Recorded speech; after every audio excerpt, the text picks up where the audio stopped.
So please keep in mind some of the logistics about what's going on to make sure your mics are muted and be mindful of your camera.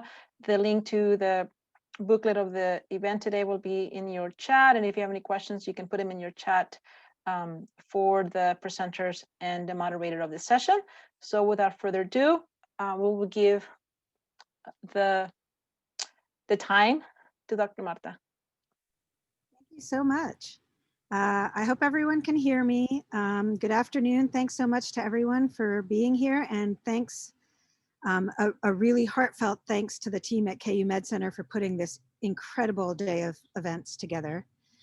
This afternoon's roundtable is really meant to open up a discussion on the Indigenous and African roots of Latinx and Hispanic people, because this heritage has historically been erased, ignored, or sometimes misrepresented and reshaped in deeply problematic ways. We did hear a bit right at the beginning of Dr. Berestable's presentation about some of the history behind the Indigenous and African roots in Latin America. So we're really hoping to extend and expand on that today. The discussion includes scholars from KU and from KU Med Center, as well as some activists who are zooming in from Latin America. And it touches on a wide variety of topics. It's kind of an incredible plethora of topics, some of which are the long history of Indigenous and African presence in what we now know as Latin America, migration to and presence in the United States, so people we call Latinx or Hispanic, some personal experiences within that broader context, and even some very pressing concerns right now, such as health challenges and language preservation for these communities today in Latin America. The panelists have each pre-recorded very short introductory remarks to just kick off conversation and make sure we don't go over time with the introductory remarks. But then we really want to open it up to what we hope will be a rich and engaging discussion with everybody present on any aspect of this topic, and we'll have really plenty of time, hopefully, for questions and Q&A.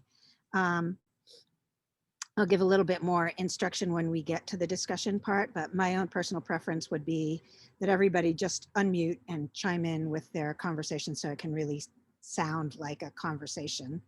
The original order of speakers that was on the flyer and program was completely arbitrary. I was just trying to mix up scholars and topics, but I did have a chance yesterday to listen to the preliminary presentations myself. So I think I'm going to rearrange the order a bit from what's listed in the program.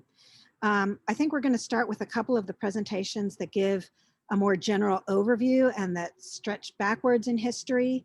And then we'll move to some specific cases and some personal experiences in the present. And then I'd like to end with a specific case study on health issues for a particular set of Indigenous peoples in Latin America today. So just to let the speakers know what's coming up, the order of presentations will be Brent Metz, Rob Schwaller, Ignacio Carvajal and Roberto Taaitzach, Laura Herlihy, Jebet Encarnacion, Miriam Yatako, Idaima Calderon, and finally Bart Dean and Chad Gerholt, who unfortunately was not included in the program list, and my deepest apologies for that. But the full bio notes for most of our presenters are in that gorgeous program that was put together by Juliana Camargo and Eliana Cepeda. So I'm just going to introduce each speaker very briefly before beginning their presentation. And the speakers are all, hopefully, I'll check while I start the presentations rolling, but I believe the speakers are here with us today to answer questions and engage in the following discussion. I'm going to start today with Brent. Brent Metz is a socio-cultural anthropologist. His research focuses on Chorti Mayas in Guatemala, Honduras, and El Salvador. He's also done applied research among Latinx migrant farm workers in Michigan. He teaches courses like Indigenous Traditions of Latin America, Indigenous Development in Latin America, Mex-America, Contemporary Central America and Mexico, and other courses that cover Indigenous people and migration in Latin America and from Latin America. And I'll start with Brent. Let's see, share screen.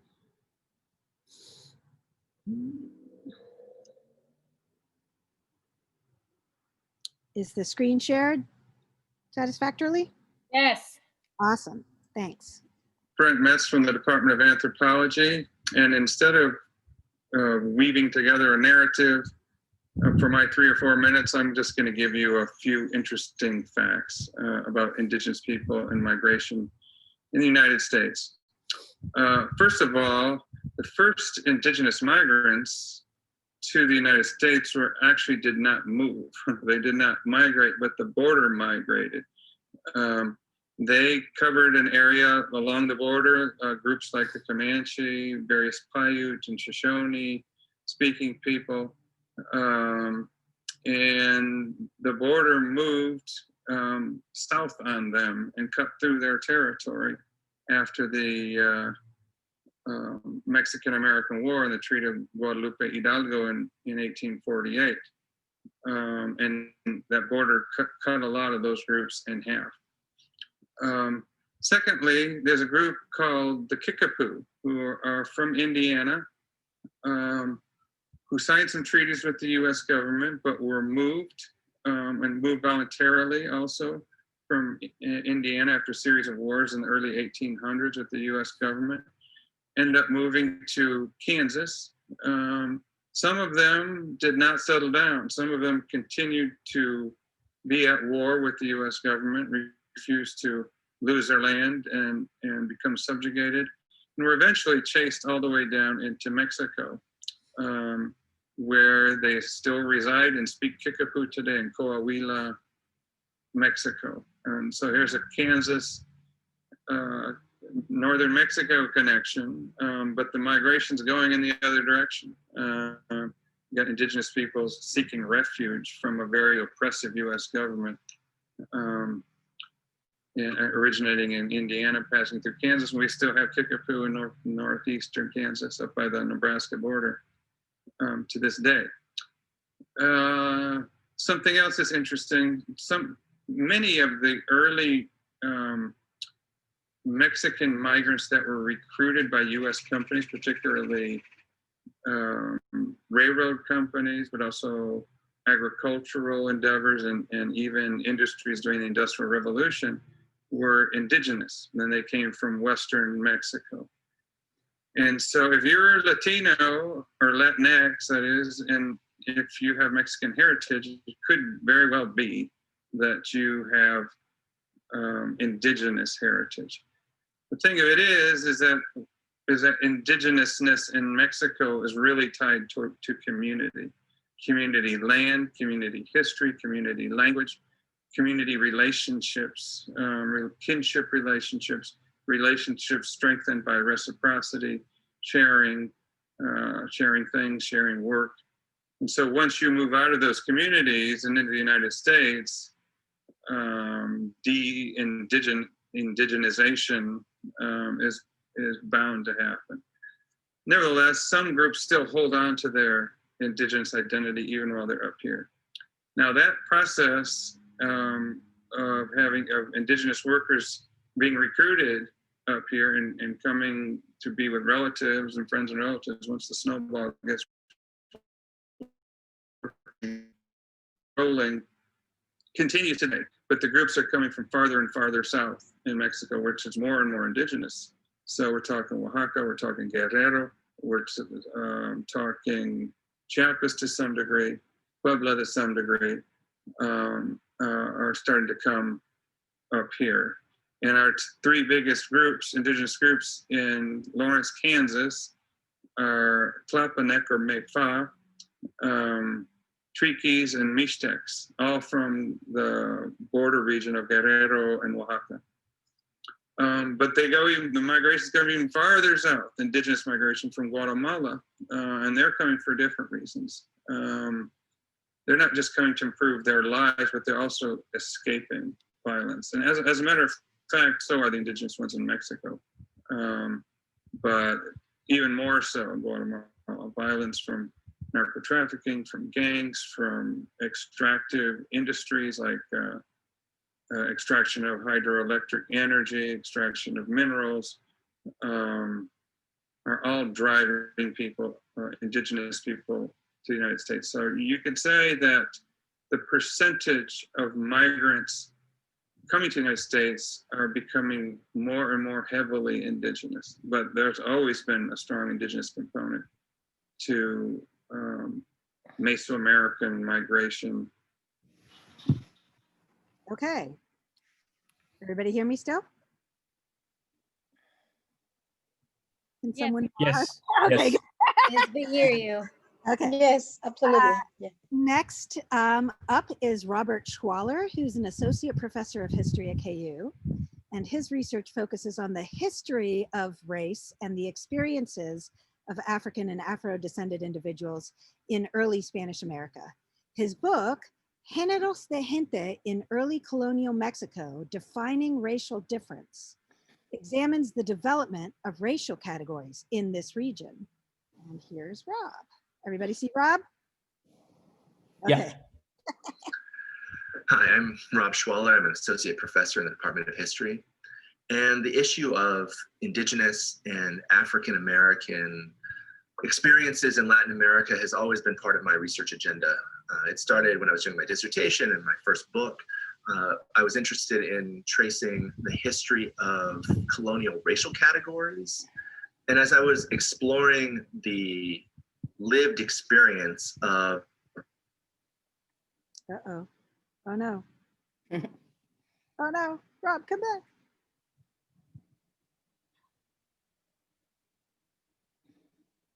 Oh no.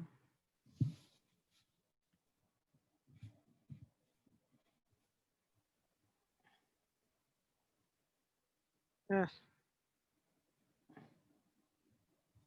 All right. Maybe reloading. I was afraid of this. It might be something with my, yeah, let's try. Hi, I'm Rob Fast Schwaller. forward I'm an over associate. a little bit of that. How much did we get? A minute? A little bit less, like 20. Mexico. A lot of individuals who were ascribed the racial label mulatto were of likely Afro-Indigenous ancestry. And this was something that scholars had known for a while, but in terms of being able to quantify it to some degree had really not happened. That for the most part, people assumed that the sort of racial epithet mulatto implied an African and European ancestry, and that there were other categories like Zambo or Sambaigo that could be used to mark Afro-Indigenous ancestry. But what I found was that in early Mexico, early colonial Mexico, that wasn't the case, and that the marker mulatto could be used to describe anyone of partial African ancestry, and that there were indeed a very large number of individuals who were the children of Africans and Indigenous people in the 16th century.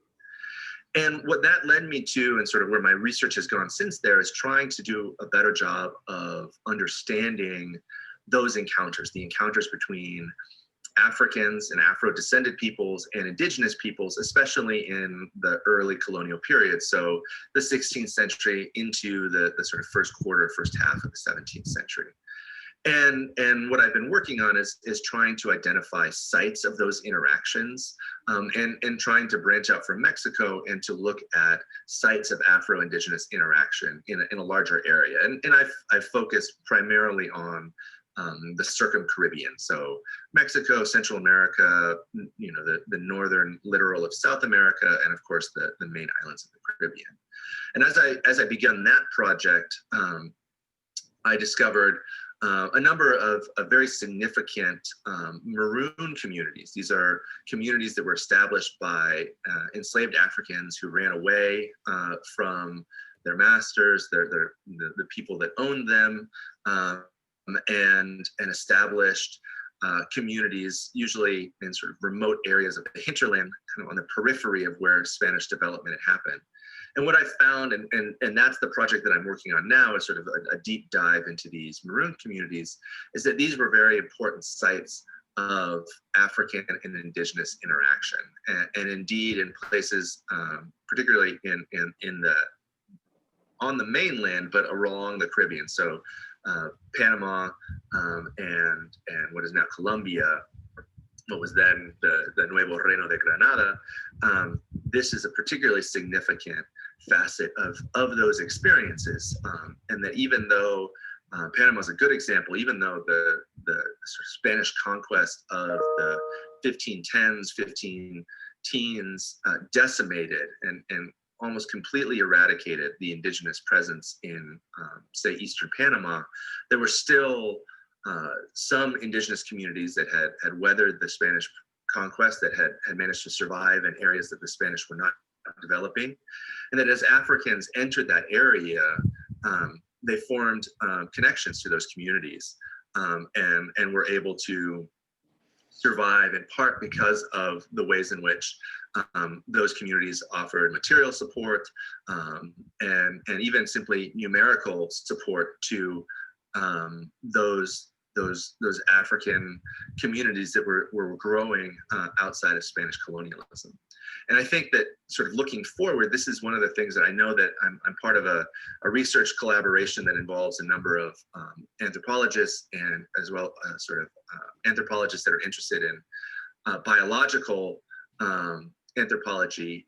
And what I think my research is helping to shed light on is some context where, especially when we're looking at genetic studies of extant populations, to better understand how Afro-descended people and indigenous people interacted and where those places of interaction happened, and being able to trace through time to the present, even using sort of genomic analysis, how the flows of genes that marked these encounters have extended to the present. And I think that, in a general sense, it's a really exciting time to be studying African and indigenous encounters in the colonial period, because there's so many different avenues for research. And I'm very excited with what I'm finding and what all the other scholars in my field are finding. Thank you, Rob. Glad we got that tech working again. Next up is a team. Ignacio Carvajal is an assistant professor in the Department of Spanish and Portuguese at KU and is also affiliated with the Center for Latin American and Caribbean Studies and the Indigenous Studies program at KU. His research interests include Mesoamerican languages, literatures, and cultures, as well as pedagogical approaches to teaching less commonly taught and indigenous languages. And Roberto Taay Tzach is an indigenous language activist from Nahuala, Sololá, Guatemala. And he has worked as an assistant to the Maya Summer Language Institute in Guatemala and participated in the Festival of Indigenous Languages Online. So I'm going to just refresh from the beginning so that doesn't happen again.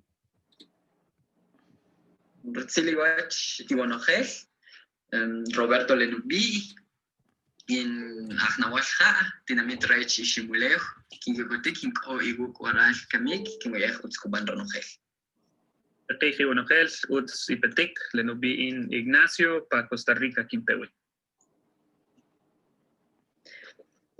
Hello everyone, we just greeted you in Quiche, which is my native language, and I'm here to talk a little bit about it and about my culture, my country, and all the things that it includes. And I'm gonna start with Ishimuleo, the name Ishimuleo, which is in Quiche and means the land of corn, because literally we eat corn every day with all our meals, with all our foods, and that's why it's named in that way. And as we see in this map, over 21 languages are still spoken here in Guatemala, which is a really good thing. And I think this is a great opportunity to show to people that we don't only speak Spanish, because sometimes people have that misconception about us that we only speak Spanish here in Guatemala and maybe Central America, and that's not true, since most of the time we speak in our languages. We don't use much Spanish here, at least not in the communities away from the big cities. And even though many indigenous languages are still spoken here, we have to face many other obstacles, many other challenges about education, about how to preserve our culture. and financial opportunities. And even though we know that that there are many other reasons about why our people leave their hometowns, this last one leads us to why our people migrate to the bigger cities, to other towns, and even they have to take the decision to migrate to the United States. Great. Thank you. Matias, Roberto.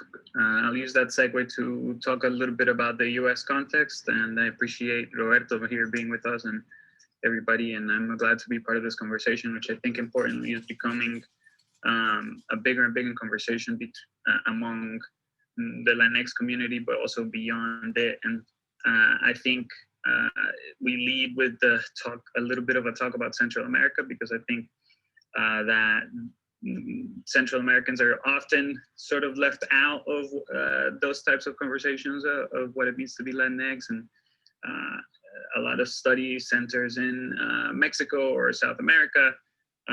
But I think that a lot of thinking coming out of Central America, especially out of Indigenous and Afro-Latinx or Afro-Central American or Afro-Costa Rican, Afro-Guatemalan folks, is doing a lot of good work here in the diaspora and thinking about these identities and what they can serve as a tool. And I think the first thing I've brought several links that I'll drop in the comments that I've been seeing come out in the context of this conversation and in the context of Hispanic or Latinx Heritage Month. But I think two of the main trends that I see is the discussion of why a label exists and what the label is for. And I think that it's important to always keep in mind that it isn't a monolithic identity that says these are the folks who are in and these are the folks who are out, although labels and categories do draw lines, right? Whether they be for exclusion, inclusion, or to stand in solidarity, right? Thinking of Latinx as a intervention almost, right? In the sort of gendered aspects of language as standing in solidarity with marginalized communities in terms of gender expression or gender or sexual orientation, but other things as well, specifically the invisibilization or marginalization of Indigenous and Black communities, both in our countries and here in the United States. And so I think that intersection with the sort of public place, the central place that things like Black Lives Matter and other social movements here in the States are happening is create an interesting intersection at the time. I think that thinking about Latinx and the different things that fit inside of it or may not fit inside of them, right? Like other types of epistemologies or ways of knowing are important tools for us to think about settler colonialism and the way that it affects us as diaspora here in the United States, the community here in the United States, but also in our home countries as well. And so I want to thank you all for being here and look forward to being in conversation with you. Thank you so much. Ignacio, there's a question in the chat that's asking if you could drop the links that you just showed in your slide into the chat. So maybe you could do that. Thank you. While we move on to our next presenter, Laura Hobson-Herlihy, who is a longtime lecturer at KU Center of Latin American and Caribbean Studies. And she is the director of an Indigenous Language Study Abroad program in Honduras and Nicaragua, learning about Miskitu language and culture. She's done field work in Mexico, Central America, and the Caribbean. She sponsors and co-hosts a radio program in Bilwi, Nicaragua, to revitalize the Miskitu language. And she works as a Miskitu language translator in US Immigration Court. And here is her presentation.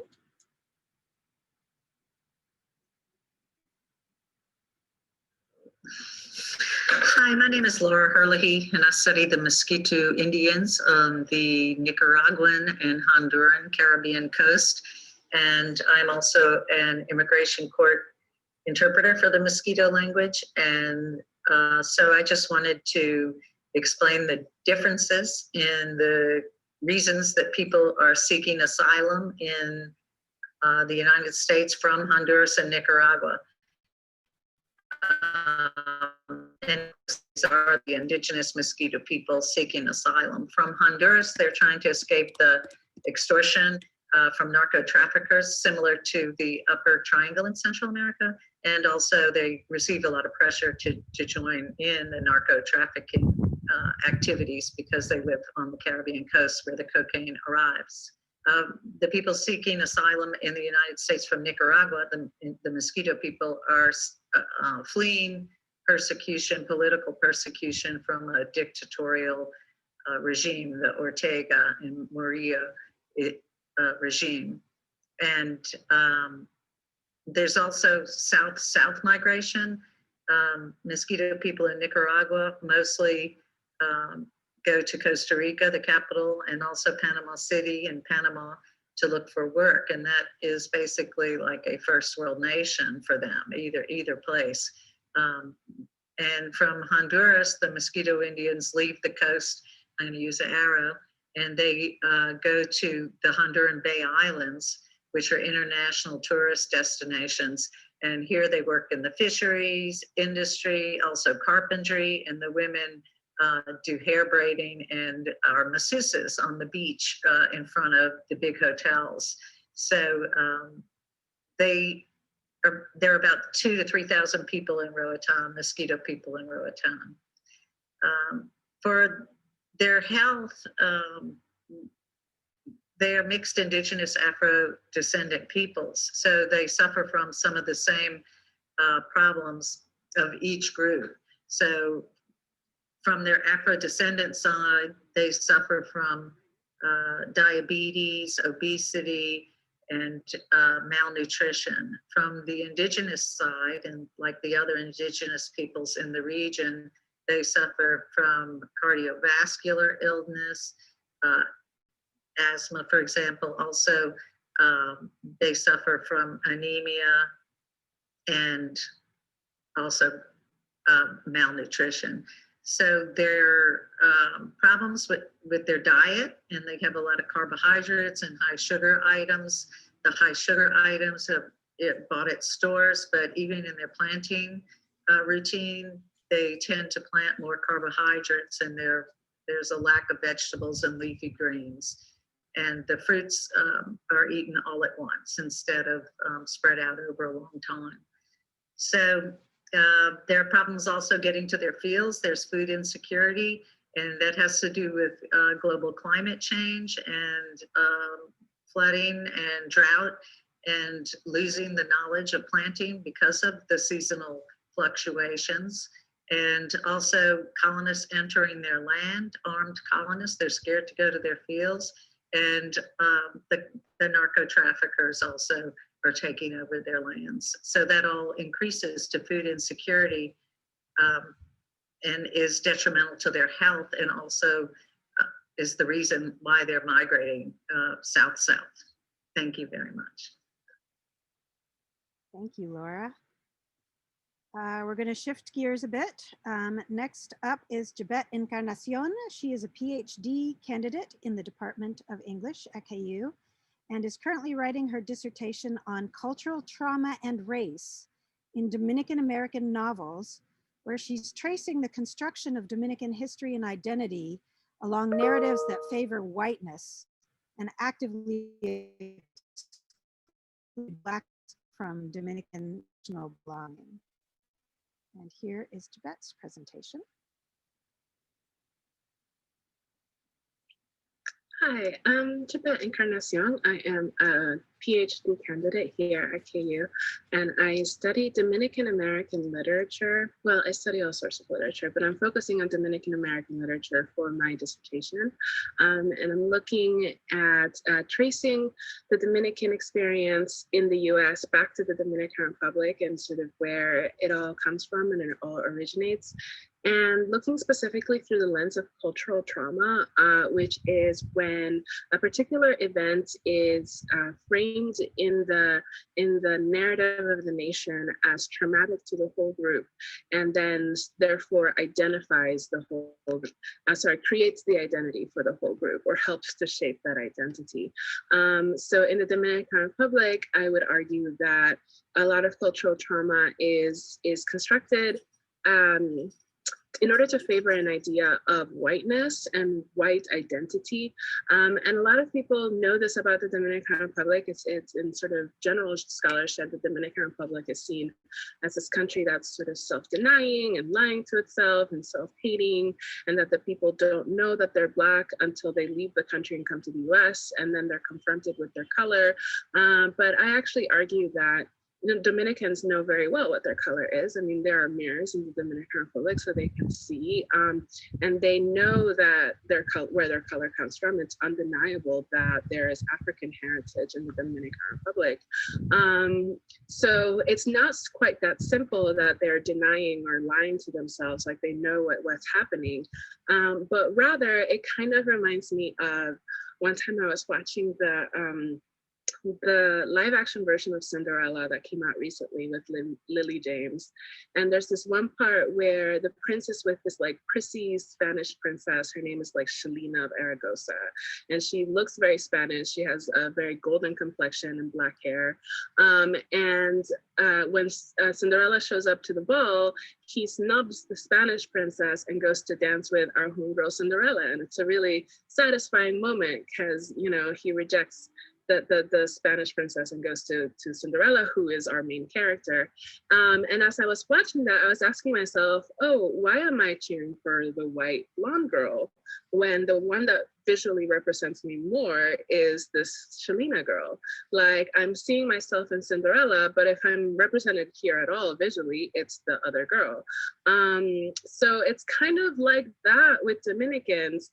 We kind of told the stories of the white people and told the perspective of the white people.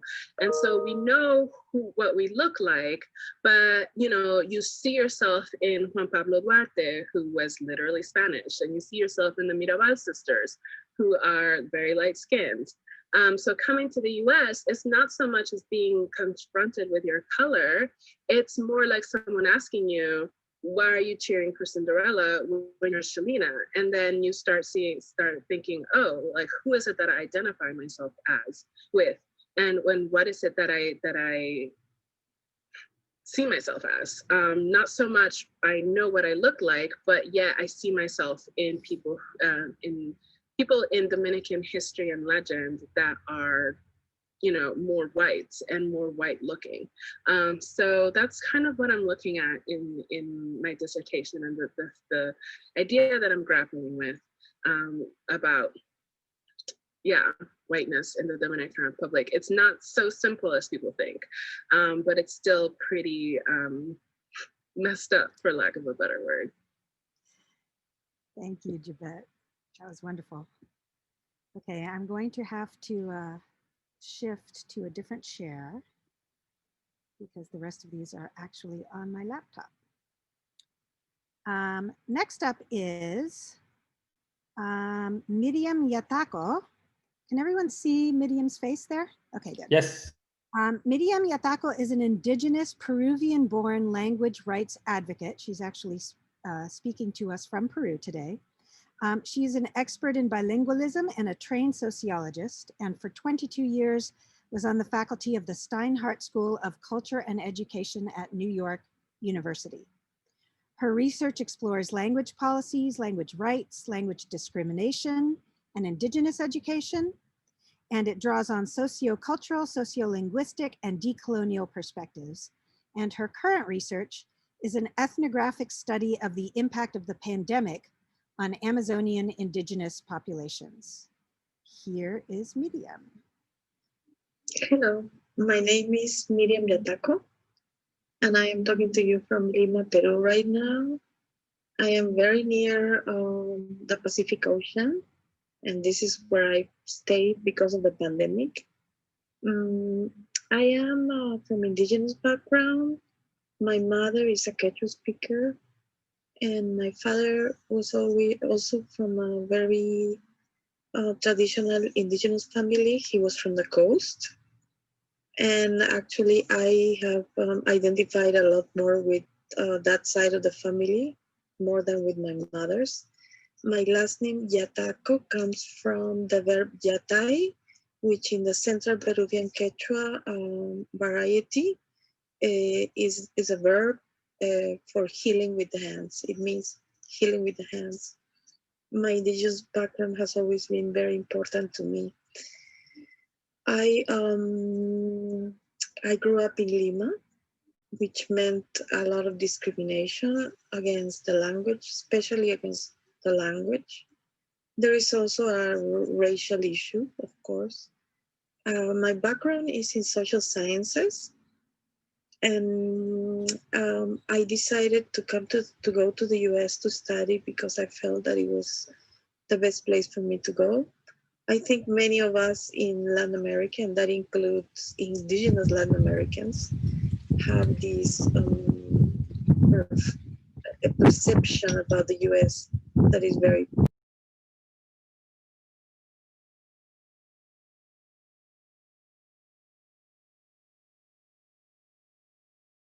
was that I attended a bilingual school here in primary school, bilingual Spanish-English school. Therefore, I learned how to read and write since I was a little girl in Spanish and in English. And that gave me a tremendous advantage when I decided to come to the US to study. My fellowship, my scholarship was to do a master's degree in bilingual education at New York University, which I completed. And then I went on to do my doctoral work in educational linguistics. My interest has always been language policies, language discrimination and exclusion. One of the advantages of studying in New York City was that I was able to meet and have classmates from all over the world, learning from other students who came from similar and not necessarily similar situations in terms of language policies in their own home countries. But New York City in itself was a place of, celebration of diverse cultures and languages. Something that was very good for me when I attended my master's was that I learned a lot about the situation of language diversity in the United States, the situation of Latino, and the many US Latino-based Spanishes that I learned a lot from, for example, reading Ana Celia Centella. I was also very interested when I learned about the situation of course, Puerto Rico, and also the situation of the south of the US and the border with Mexico and the situation of Mexican Americans. Gloria Anzaldúa was an extraordinary influence for me. Some of the poets, Gina Valdez, the New Yorker poet Pedro Pietri. I've learned a lot from that. It's helped me personally and also professionally to understand, for example, that there are people who have similar experiences to me. I would say that coming to the US, I felt very welcome in many ways by a lot of specifically academic communities. I also would like to address the fact that there are a lot of Quechua programs in the US has helped a lot the cause of the Quechua language back in the homeland. Great. Sorry about the wind. I got out of the wind. If that was creating noise, I apologize. Next up is Iraima Calderon, who is a rising third-year medical student at KU School of Medicine, and she is also getting her master's in public health. She hopes to one day use these degrees to open up her own clinic for the Latinx community. I have to shift gears again to share the correct. There we go, Iraima. Can everyone see Iraima? Yeah, okay. Yes. Yeah, thank you. Hi, my name is Idaima Calderon. I'm a medical student here at KU School of Medicine. I'm Dominican, and so for the next couple of minutes, I'll be talking to you all about what my experience has been as an Afro-Latina living both here in the United States and also in Dominican Republic. So in order to have this conversation, you have to go in with the understanding that race as it exists here in the United States doesn't necessarily exist in the same way in Dominican Republic, because even though us Dominicans are a rainbow of people, you know, from the fairest of fair to the darkest of dark, we don't necessarily identify ourselves in that way. If not, we just see ourselves as being Dominican. And that's pretty much as far as the conversation goes. So then what ends up happening whenever Dominicans migrate to the US is that oftentimes they have to learn that they're Black, right? And that's very much true for even my situation as well. That was probably something I didn't realize about myself until midway through college, because like, obviously, yes, you know that you are like whatever shade of brown, you know, I have this big curly hair. I know that about myself, but I just identified myself as being Dominican, you know, because that's what I was culturally used to. However, what ends up happening is that you make this realization that regardless of where you're from or what your culture is, you know, American society just, you know, if they see that you have a brown skin tone, like they're going to place you into this box of being Black. And so because of that, you carry around those implications, both negative and positive, right? You become hyper aware of your skin tones in white spaces. You have to kind of change the way that you navigate in the world. But more entertaining for me was whenever I would be in Black spaces with like my African American friends, and they just wouldn't understand why I don't know these like throwback R&B references or what food they're talking about. And I'm just like, y'all, listen, I grew up on salsa, merengue, bachata, reggaeton. Like I ate rice and beans and plantains. Like, yes, I am Black, but I was raised culturally, you know, Dominican. So there's almost a disconnect that happens there. And then on another side of the thing, and what I was really excited about whenever I kind of came to embrace my Blackness, is that it allowed me the opportunity to delve deeper into my Dominican culture as it pertains to our African roots, right? Because Dominicans are a people derived from, you know, West African slaves and the Spanish colonizers. So within that, I made the realization that West African culture and Dominican culture are just like, the overlap is tremendous, right? Between our foods, our music, dance, personalities, family values, they're incredibly similar. So much that I would say that the similarities that exist between us and like West African countries is greater than the similarities that exist between us and like some of our fellow Latin American countries, right? And I think the cool thing about that, though, is that as Afro-Latinos, especially here in the United States, it allows us this opportunity to act as a bridge between cultures, right? Between Latinos and Africans and Americans, Dominicans, like we kind of just sit in a limbo between everybody. And it allows us to create alliances and connections, friendships that wouldn't necessarily exist otherwise. And I think that that's probably the coolest part of being an Afro-Latino here in the United States. That was wonderful. Thank you so much, Idaima. And now we're going to shift gears one last time to another team. This is a team of Bart Dean and Chad Gerholt, who will be talking specifically about health issues among Indigenous peoples in the Peruvian Amazon. Bart Dean is an associate professor of anthropology at KU and a research associate of KU's Laboratory of Biological Anthropology. In addition, he directs the public anthropology program at KU, and his research focuses on the ethnology of the Peruvian Amazon, health, human rights, political anthropology, social theory and ethics, and he's active in the area of human rights advocacy.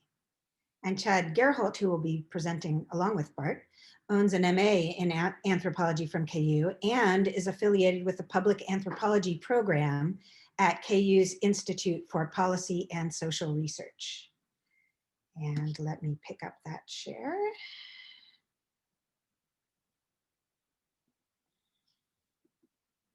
Okey-doke. Hello, my name is Bartholomew. Hello, my name is Bartholomew Dean. I'm an associate professor of anthropology here at the University of Kansas. I also direct public anthropology programs at the Institute of Policy and Social Research, also here at KU. And I'm delighted to be joined here with my colleague, Chad Gerhold, who was going to talk to you or talk to us about a very innovative, I think, exciting global health project that we have going in the Upper Amazon, looking at metabolic syndrome. Chad, could you tell us a bit about biological anthropology, migration, Indigenous peoples?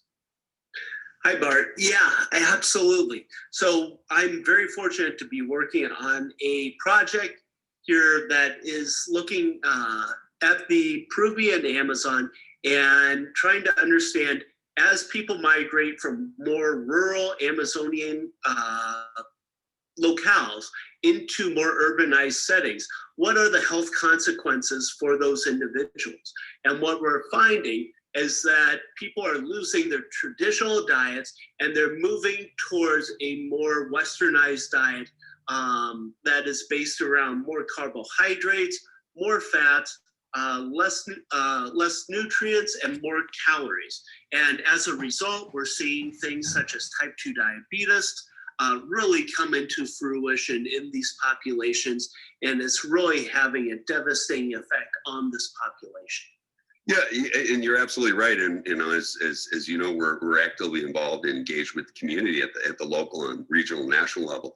And what could you say about, you know, our future efforts? You know, we know that we're in COVID, and clearly this is relevant. Anything that you could add in terms of what we're trying to do in response? Right now, research, presentation of our results. You know, are ongoing. There's a lot of team members that aren't present. Yeah, so right now what we can do is we're trying to present our results, trying to understand and show the public what's the difference between people who are migrating to Yurimaguas versus those who have been established within this urbanized center. And the other thing that we're trying to take a look at as well is taking a look at parasitic infections, which is very common for people out in rural settings. However, it's not very common for individuals within urbanized settings. And what are some of the health outcomes, and what are we seeing as far as health outcomes for those individuals? Also, we're taking a look at things such as pollutants and toxicity, and trying to understand how that really plays into the health of these individuals, not only living within Yurimaguas, but those who are actually coming to the city, and their offspring as well. So their children, their grandchildren, that sort of thing. What are, you know, how does this actually play into it? I want to thank you. You know, we clearly could talk about this forever, you and I. And I encourage folks who are interested to learn more about our work. You know, get in touch with me, get in touch with Chad or our other team members. And thanks very much, Chad. And thank you, everybody, for listening to us. Bye-bye. Yeah, thank you, Bart. Thank you. Okay, so that ends our brief panel presentations. I'd like to just sort of set the tone for the Q&A discussion. Like I said at the beginning, my preference would be that you just unmute your mics and ask a question or make a comment or an observation or speak from your own personal experience. This really is meant to be sort of a roundtable discussion with everyone included, and those were just touch points to get us started. I would like to just remind everyone that it would be great if we could try to distribute questions among the panelists so that we're inclusive of all our panelists. And panelists, this is the teacher in me, I'm going to ask that you not hog too much time when you're answering a question. Monitor the time and the space that you're taking so that we can get all different kinds of voices participating. So I have an opening question, but I will wait and see if anyone else wants to ask an opening question instead.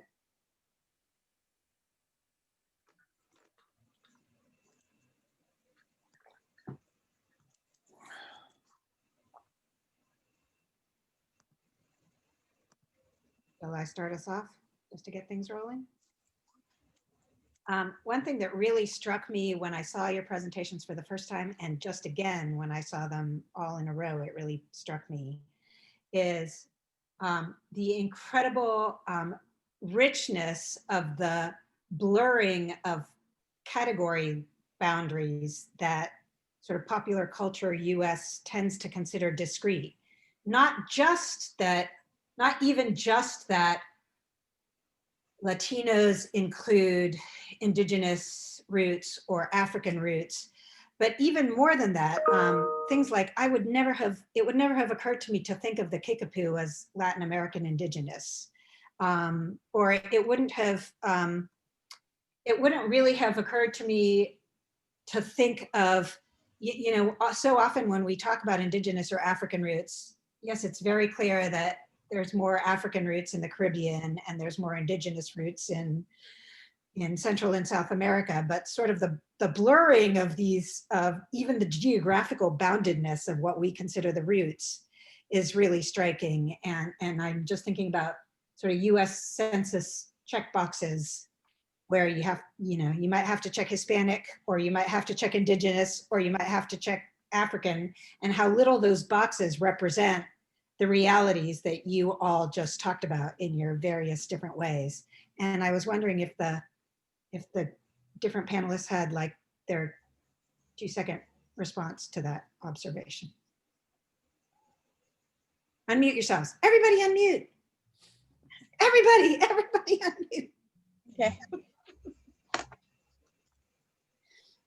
Marta, thanks for a great question. Very briefly, as a social anthropologist, I would say one of the things that we found or finding is a new phenotype for diabetes, so that it's totally blurring the count. Why is this relevant? I explain it in terms of anthropological genetics. If we have most of our books about people like me, what does that tell us? So what we find certainly in the Upper Amazon, where there is a plethora of languages, it goes on and on. So you're an excellent point. And we heard from, the director of minority programs at NIH, they're struggling with this in the United States. Well, think about this in terms of the global health. This is the challenge of 2020. And thank you for a wonderful question. Other quick responses to the question of the observation about categories and how little good they do us? I can just give a personal story of just like what my experience has been with the census and checking boxes. So as a kid, I learned in school that the United States categorized all Latinos as white. And so I'm like, probably also until college, I was checking the white box, even though like, obviously not white. So, because, they don't include usually Hispanic as a race, since that's an ethnicity. So when presented with the option, I was like, oh, okay, I guess all Latinos are white. So I'm gonna just check this box. But then I also had another Dominican friend who was very fair skinned, and she was always checking Black because she was like, oh yeah, most Dominicans are Black. So it's like the race box has always just been a confusing, mine changes every time now. So it's, that's just my personal story with that.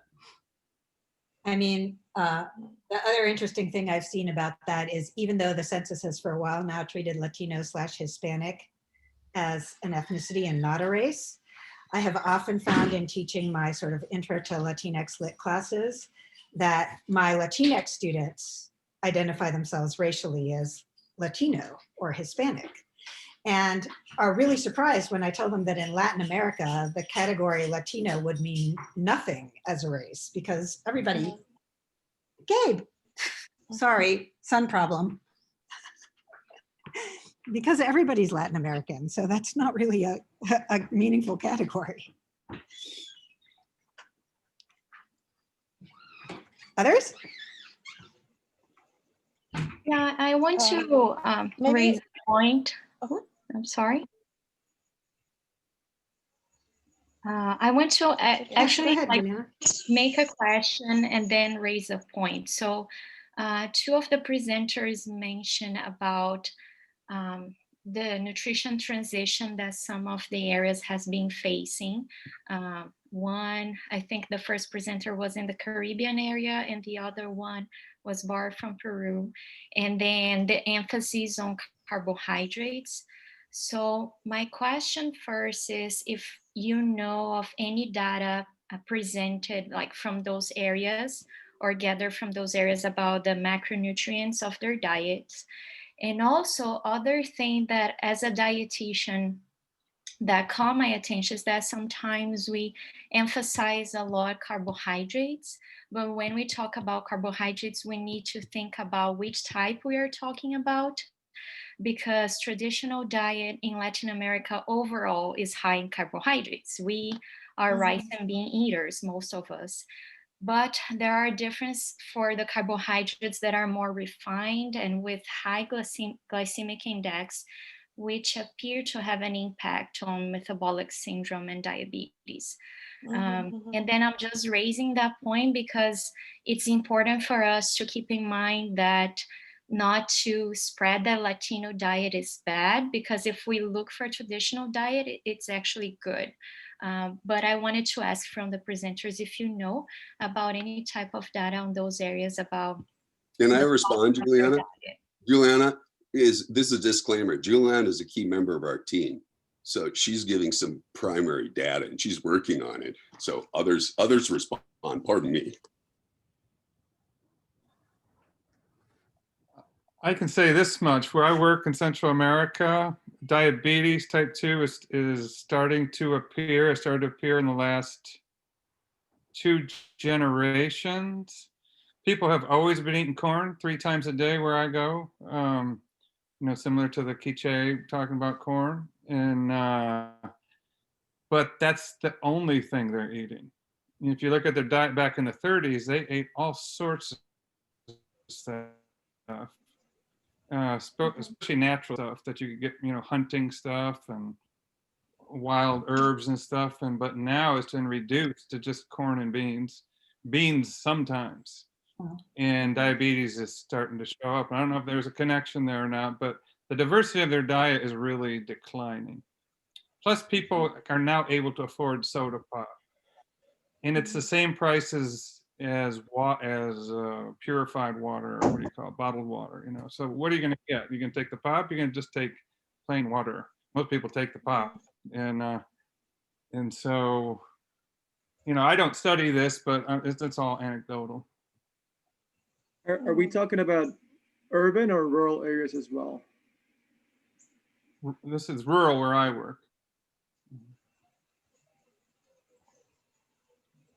I would like to say something, and this is some of the ideas that I am sort of collecting now when I am working with the Amazonians after pandemic. And in the last few weeks, I've had a number of conversations with via Zoom with many of the elders from the south part of the Amazon, Madre de Dios, the Harakbut, Eseja, who have been very highly affected by COVID, and also with people from the north, Shipibo, the Shipibo, and you're probably aware of the Shipibo having been the group that has moved more from the, well, I don't know if that's rural, the rainforest and the rivers to the city of Pucallpa. And I'm not a person in the medical field, but what I received from them as an answer is that their body has been poisoned by being exposed to all of this. And they talk a lot about fideo, the pasta. They seem to think that pasta and some of the las bebidas gaseosas, like, Inca Cola, Coca-Cola, have polluted them. And that's why they have been prone for this virus to come in and take them so fast. And there is a huge movement now for food sovereignty among the elders that basically don't speak a lot of Spanish.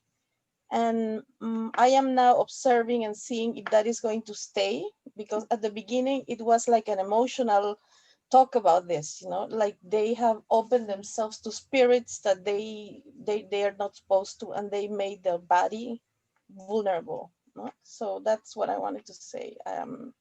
I think there is a moment in which they might be reflecting on how much their diet was changed.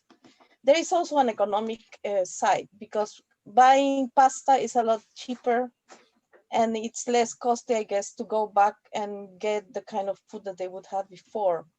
But I am collecting all of that data now, and it's fascinating, no? Because it's coming out with a lot of the reflections on how it used to be before, and then also a lot of someone in the among the Kukama is right now collecting some of they have a radio called Ukamara, and they're collecting all the stories of people dreaming about what they used to eat before and how the food in many ways have poisoned them. But now I am looking to see if that's going to be what the solution is going to be, because as you know, the food that they have been given for free to help them is basically boxes and boxes or bags of pasta, including a lot of not very it's nothing organic. It's what they would like to give them. Very processed food. Yeah, I have a question when it comes to the Amazonian. I remember when I was down there, a lot of them use natural remedies, plants, especially because they're more isolated. But when it comes to COVID, are they seeking medical care, or are they, do you know if they're staying with home remedies? I want to respond in the sense that we just orchestrated a major event with the group that I work with, the Urarina. They are very isolated. When we talk about Amazonian Peru is Peruvian Amazonia represents 60+% of the territory. This is a very complex question. So Iquitos is a city of 1 million people. They have access, but the health system of Peru has collapsed is the first question. I mean, Peru has the highest fatality rate for COVID. Yes, in the world. In the world. But let's not forget what's going on in Brazil, in Colombia. I mean, these systems in Central America, they have collapsed. So it's not just indigenous people, it's all of us. And I think that we turn, I mean, it's a great question because there are a number of things that people can do locally, but there's not a remedy in terms of an herbal, but there's an incredible amount of disinformation. I have been numerous times in the past months since we came out doing, with Juliana, as you know, coming out of Peru on this in March. And I am, constantly being asked by MINSA, the Ministry of Health, going on radio, and my opinion about invertamycin, which is basically an antiparasitic, which is used as a, we kill, use it to, you go to Walmart, buy this to deworm your dog. And it was put on, the World Health Organization authorized it, Lancet had a study, it's been discredited, but we, I'm talking from a country that the president thinks that injecting bleach is a good thing.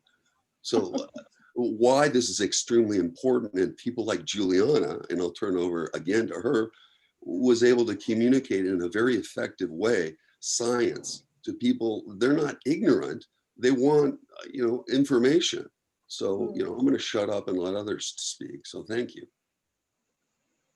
Can I say just something very, Peru has collapsed in many ways due to, well, the pandemic.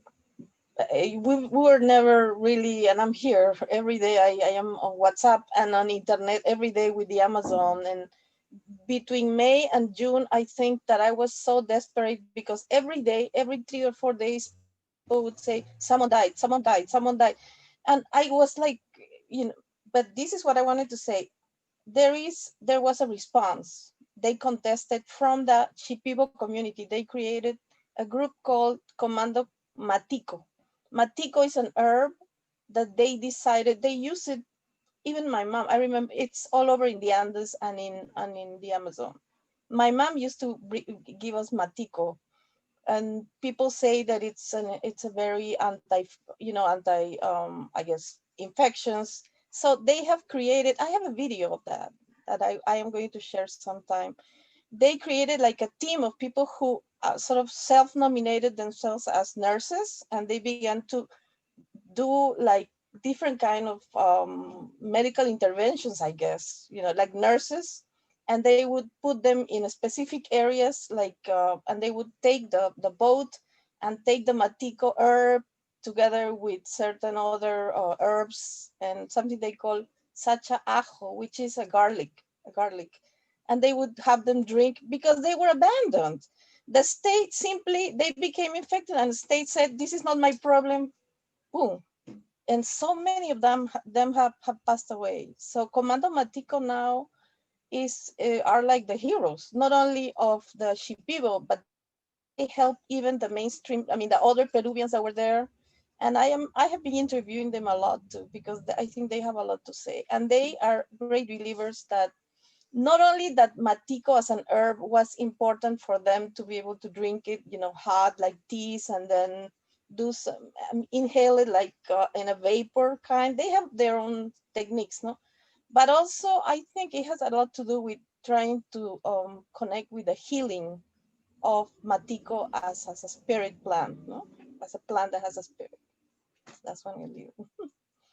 I want to make sure that some of these questions in chat are getting aired publicly. So let me just read a couple of them. I think this shifts our conversation a bit towards our Dominican panelists. But Laura asked about possible changes in the contemporary scene in Dominican Haitian interethnic relations, if either Jibet or Idaima would want to speak about that. Changes like in what? In their relations with each other, I mean, Laura, you're here, you could elaborate on your question.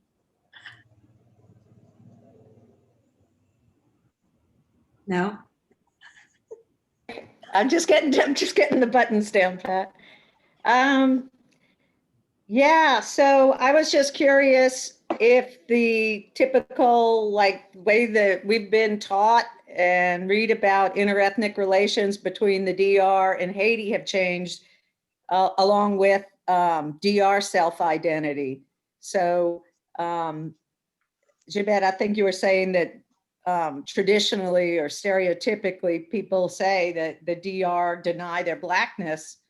And we've learned that in terms of interactions with Haiti, that Haiti was considered more Black than the DR, and that their whiteness or how they saw themselves as white was influenced because they were living next door to the most Black nation right in the hemisphere. I was just wondering how interethnic relationships have changed, or their interracial relationships. Well, it really has to do more with the state as opposed to the people. The state of the Dominican Republic has seen a lot of good, or has seen themselves advantaged by distancing themselves from Haiti. Because, on the international stage, a Black nation like Haiti is treated very badly, whereas a nation that separates themselves a little bit from that association gets a tiny bit of a better treatment.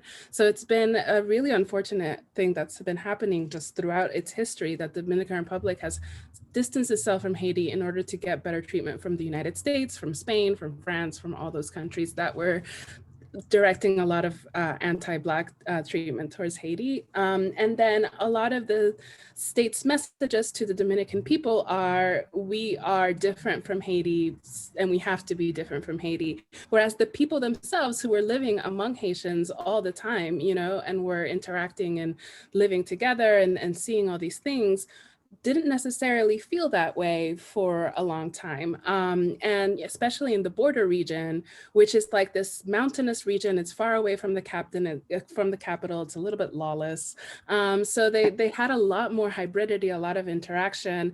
And the state was really trying to curb that and make Dominicans hate Haitians and separate themselves the way that the state is needing to. And unfortunately, a lot of those messages have actually permeated into the Dominican population. one time I was in the Dominican Republic with my cousin who had never been, and she noticed that there's a lot of, anti-Haitianism. And she asked my aunt, like, oh, why do Dominicans hate Haitians? And my aunt was like, oh, because they steal, and they steal all the time, and they murder and they rape. And it's like, is that on the Wikipedia page for national pastimes? Like, that's not true, obviously. So that there is this narrative that's being directed at Dominican people, specifically by the state. This is who Haitians are monolithically, and monolithically Dominicans hate them. But the people themselves don't necessarily think that way in a lot of instances, but in a lot of instances, they do believe it. For instance, the thing that happened in 2013, where Haitians were stripped of citizenship from Haitians who were born in the Dominican Republic were stripped of their citizenship. Like, the government continues to do these things because they find it politically expedient to scapegoat Haitians rather than address the actual needs of the nation. So unfortunately, that does continue to happen, but it's not really a monolithic sense of all Dominicans hate all Haitians, if that answers your question. There's another very good question here from Annie Reyes. Am I getting that name right? Thoughts on Latinx for Black Lives Matter? Does this negate the anti-Blackness and anti-Indigenous issues within the Latinx communities? He wants to give that one a go. I'd like to give that one a go. I love that question, and I figured out that I can share the document on the chat actually, so I just did that, and that was sort of what I thought about as I prepared for this conversation, is exactly that, the conversation that is happening in the United States within our sort of logics of understanding identity and discussing identity, right? And I think it's a really big, awesome, complex, fraught conversation, right? And so actually the one that I want to point to in that list that I sent is the very last one, which is a podcast episode of a podcast called Latin Experts that is out of the Latino Studies Department at UT Austin. That's a discussion exactly about Latinos for Black Lives, which sounds good, right? But I think that Paul Joseph Oro, who is the person who's in that podcast, is like, well, doesn't that automatically mean that there is no Latino Black lives, right? Or yeah, there are no Latino lives that are Black lives, right? And so it's sort of that, taking that axe to those really rigid categories like Marta was mentioning, right? Like Latinos for indigeneities, right? Like, it's like, well, we have to understand the ways that those identities, those categorizations, whether it be for census purposes, whether it be out of real discrimination and real like state-sponsored violence upon these populations, made us believe that Central Americans are or aren't indigenous, right? Like, this particular episode is he's Garifuna, and so it's about Garifuna communities that are in Guatemala.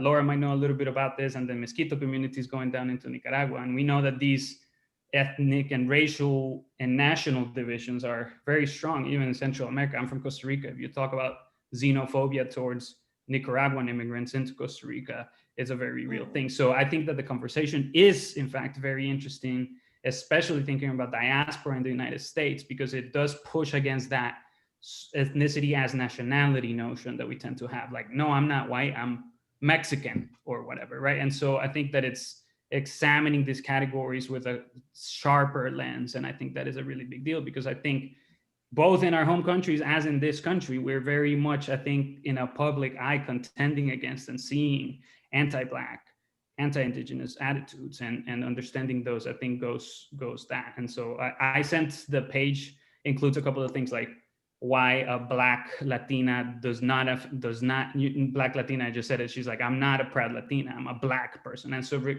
rescuing these categories depending on positionality. I think that there's a lot of really awesome critical conversations about it. And one that I left out of that document, and I'll shut up, I'm sorry, is this really awesome set of 3 articles by Laura Pulido, which is called Geographies of Race and Ethnicity.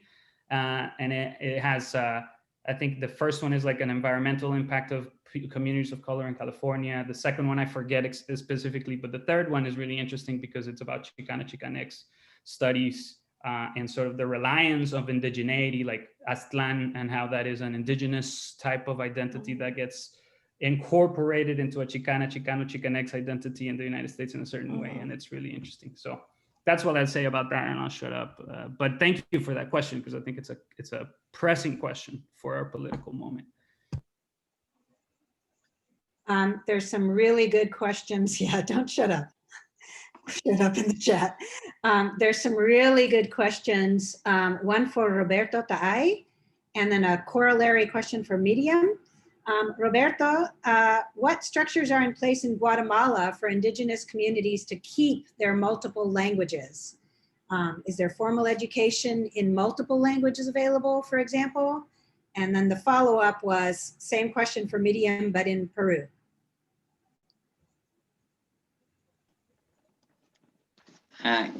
Good afternoon again to everyone.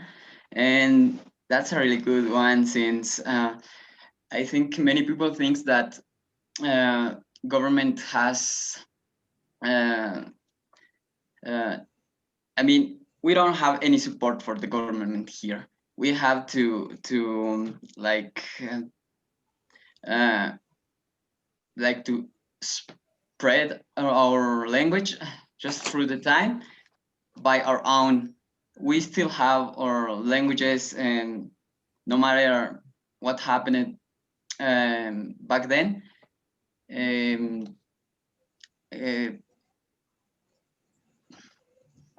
sorry, I'm just thinking about what should be a good expression. And we just, our language survived through the time, just thanks to our parents, because they talk to us, and since when we're born, to our own languages. We don't use Spanish at our home, and I think this is only, I'm only talking about in my town. We use Quiche all the time. We don't speak here in Spanish, even though we know how to speak Spanish. We don't talk in Spanish as much as people think. Like 95% of the time we speak in Quiche, and that helps to our language to keep alive. And right now we do have a formal education in our own language, but it doesn't really help. It's just it's just for the government, so they can say that they are helping us, but they doesn't really helping. It's just like a requirement for the state, but it's not helping to spread our language or to keep our language alive. I think the 21 communities or languages here are facing the same problem, but we are trying to keep our language alive, just to talk our brothers in our own languages and not using much Spanish or another language. I hope it was a good answer for. Wow. Miriam? Well, thank you to Roberto, because it really gave me a great interest to what is true. And someone who comes from, because I have my degrees in education, I also do social sciences, but really my conclusion, because I've been here for the last 4 years and I have been very involved in the approval of the language law that was approved in 2010. I would say that what the Peruvian state is doing on behalf of the indigenous languages and the indigenous peoples, because they separate. Some people love the languages, but they despise the speakers, no?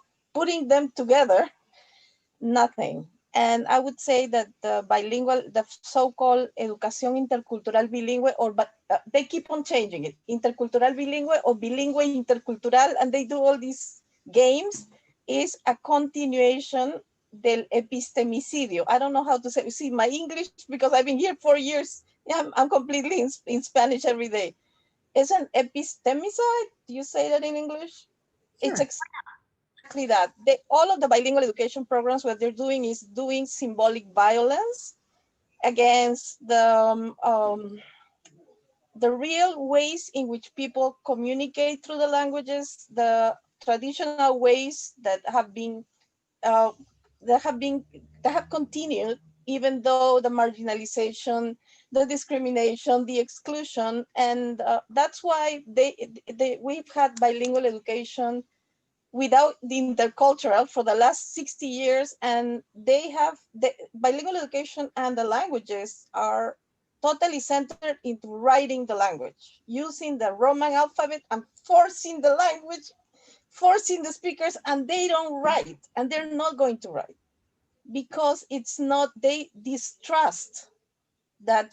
We're talking about an epistemological war there, and the state doesn't even think about it. They don't care.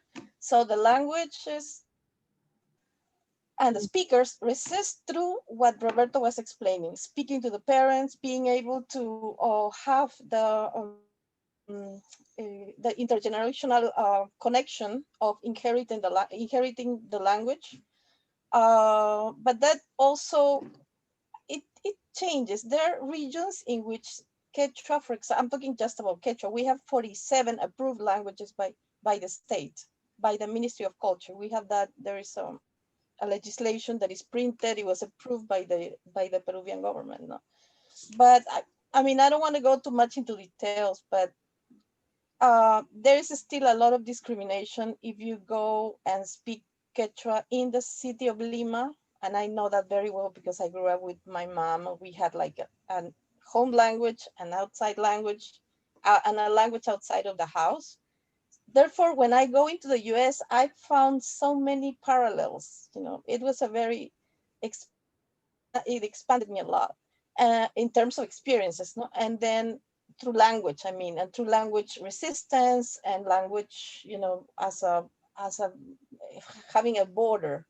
No? But going back to the question, I think what you're hearing is basically, I would say, state propaganda, but the reality is that the services that are placed for indigenous speakers, for example, during the pandemic, it was completely ridiculous. They say, because I kept insisting through, you know, different kind of media, radio, I was on radio, I was on the national TV saying that they needed to starting to inform people in the right way. They needed to go and do it through radio, printing a piece of paper with, you know, a little, how can I say, drawing there and saying, you need to be careful of COVID.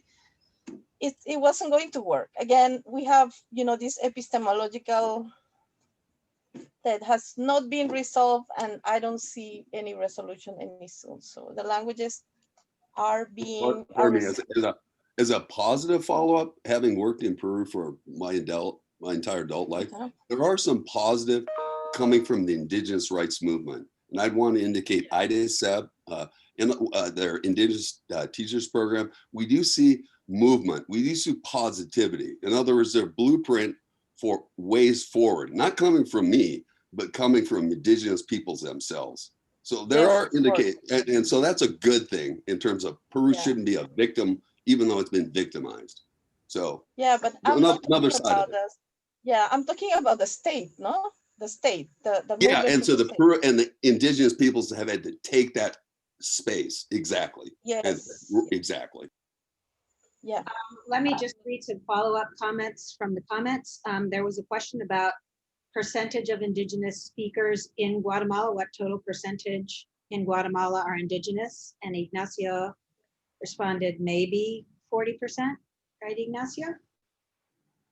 And then I suppose the same question should be asked about Peru. What percentage of Peru's population speaks indigenous language, idiom? With the last census in 2017, that they included, the state included some questions that were very confusing, and I have been one of the, how can I say, one of the people who criticized the type of questionnaire that they use. 30% of Quechua speakers Aymara also, we have, millions, and sometimes Aymaras are not really mentioned, but Aymara are a very strong nation, I would say, because they control territory. They are in the south. And the Amazonians, I don't know, I don't know the data about the Amazonians, but it's definitely a lot less, no? Yeah, but the diversity in the Amazon is incredible. I did the diversity in the Amazon, but I don't have the numbers.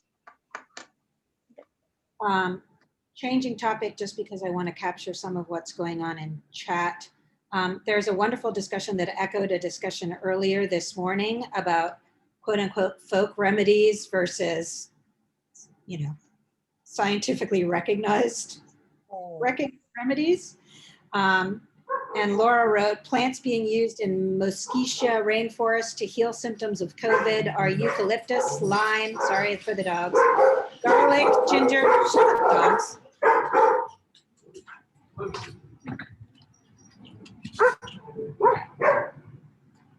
Sorry, problem with dogs.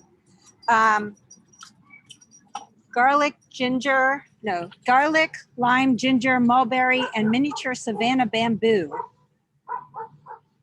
And Juliana responded, garlic, ginger, and lime are known for their antibiotic and immune enhancing effects. So there was a conversation earlier about folk remedies doesn't mean it doesn't work. Folk remedies just means Indigenous people have come to this knowledge through their own routes.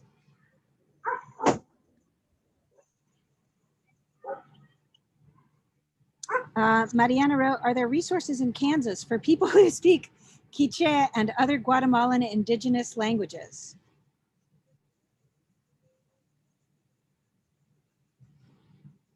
Not that I know of. Somebody should do, there are a lot of indigenous Guatemalans out in the meatpacking plants, turns out, in Western Kansas, but you'd have to drive 4 or 5 hours to get out there. I've just copied a YouTube video. There's a couple of YouTube videos that people have made in know your rights situations for ICE raids and ICE visits and people knocking on your door and that type of thing of what you're supposed to do if have somebody paper. The main trouble with this is, as maybe Laura would be able to speak, is that a lot of the technicalities of the language don't translate into things, and there's a lot of intimidation, of course, especially when you're interacting with something like immigration, state enforcement, right? Could I respond to that? I'm a board member for the clinic. Oh, great. And the clinic in Kansas City, which is really between Denver and St. Louis, really the only major pro bono intake for this question. What we need is exactly what you just brought up in terms of language experts and country experts to provide a testimony and have the courage to do that. Currently, that immigration courts are closed, but there's a huge backlog. And then there's the issue of PPE. We have people detained that do not have basic human rights in terms of COVID. So there's a lot of homework. So thank you. And if you're interested, I'll hook you up. We need people. I just would like to say that this situation of informing people that speak languages like the indigenous languages of the Americas is a situation that is an issue. It has been a tremendous issue during the entire pandemic, and it's not resolved. Okay, it's a virus that has been changed. I mean, the entire description of it or how to take care, not to get infected depends on so many things. And some of the communities don't really have running water. So to explain a lot of these things and adapt it, it's a real challenge until right now. Let me tell you, it's a real challenge. So I imagine that in the US is more or less the same problems that in many other parts of the world. This has been really rich, wonderful discussion. I'm mindful of time and don't want to keep everyone beyond their time. So I'm going to really from the bottom of my heart, thank our panelists once again. I'd like to note that KU, Ignacio teaches Quiche Maya at KU. Emily Tummins teaches Chikel Maya at KU.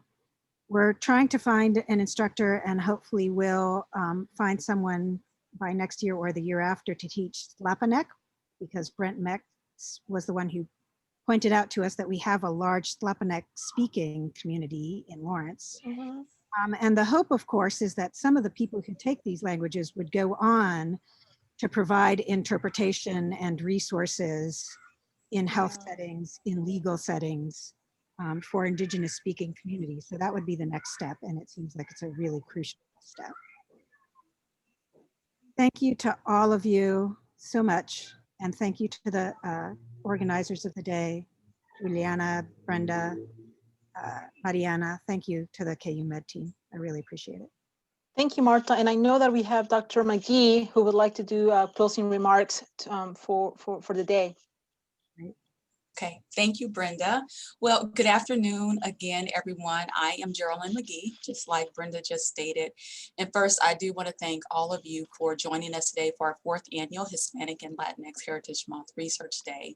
Today, we created an event to highlight the work of scholars, researchers, and community stakeholders who are leading the way in health and social issues of Latinx communities in the U.S.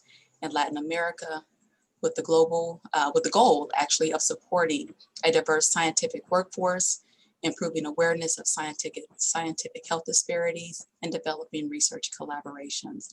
Our presenters included investigators, our faculty, but also future investigators, our students and our postdocs from KU Medical Center, from KU Lawrence, and surrounding communities. I want to thank each of you for your work in advancing health, healthcare, education, systems, processes, individuals, and communities. I also want to thank you for who you are, what you stand for, your resiliency, and your allyship. I want to give a special thanks to our keynote speaker. I know he's gone, Dr. Perez Staple, for his enlightening presentation and for his relentless work around health disparities among minority populations. Now, I want to take a moment to acknowledge the outstanding planning committee led by Mariana Ramirez. Mariana did an extraordinary job. She received amazing support from Kimberly Connolly and the entire planning committee. I am avoiding naming everyone because I don't want to miss out on anyone, but it was an amazing committee. The entire planning team was incredible.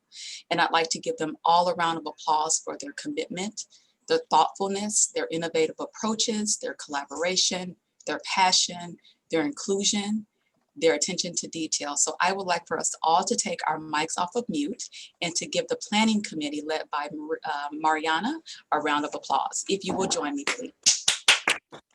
Okay. Thank you so much. Our events this month included the biographical posters where we learned about faculty, staff, and students throughout the month.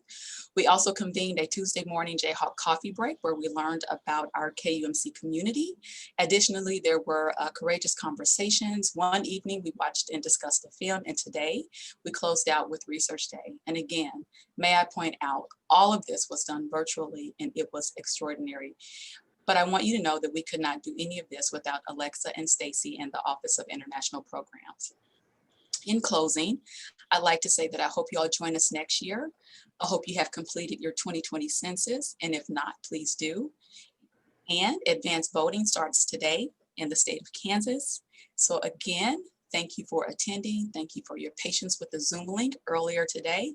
We hope you enjoy the month-long celebration and have a wonder-filled rest of the day. Thank you.